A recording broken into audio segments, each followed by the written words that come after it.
अपने किचन से हसन चराएं। आप अपने हसन को अंडे की मदद से दोबाला कर सकती हैं। एक अंडा फेंटें और इसे चेहरे और गर्दन पर लगाकर आराम से लेट जाएं। 20 मिनट बाद चेहरा धो लें।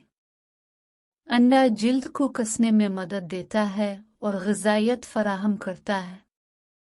थका देने वाला दिन गुजारने के बाद अगर चेहरे पर अंडे का मास्क लगाया जाए तो बहुत आराम मिलता है।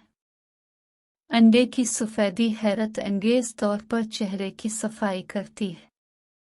अंडे को शैम्पू करने से निस्फ घंटा कब्ल सर पर लगाइए, आपके बालों के लिए खुसूसी कंडीशनर का काम करेगा। नीम गर्म पानी में थोड़ा सा नमक डालकर आंखें धोने से आंखें शफाफ और चमकदार हो जाती है। इस पानी से रुई भिगोकर भी आंखों पर रखी जा सकती है। इससे थकावट दूर होती है।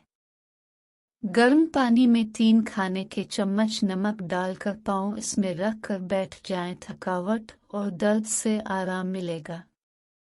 कैस्टर ऑयल बैरूनी इस्तेमाल के लिए बेहतरीन चीज़ है। ये जिल्द पर इंतहाई खुशगवार असर छोड़ता है। रात को सोने से कब्ल सर में नरम हाथों से कैस्टर ऑयल की मालिश करें और ये धो लें। कैस्टर ऑयल के मुतालिक कहा जाता है कि ये जिल्द के तजदीद शबाब का मुस्लिमा ज़रिया है। कैस्टर ऑयल को सर में अच्छी तरह लगाएं। गर्म पानी में तौलिया भिगोकर उसे निचोड़ लें और सर के गिर्द बांध लें। इस तरीके से सर की जिल्द के अंदर तक असर करेगा। कैस्टर ऑयल से पलेसाए लंबी और घनी हो जाती है। ठंडी चाय में रुई भिगोकर आंखों पर लगाएं। इससे आंखों की थकावट दूर होगी।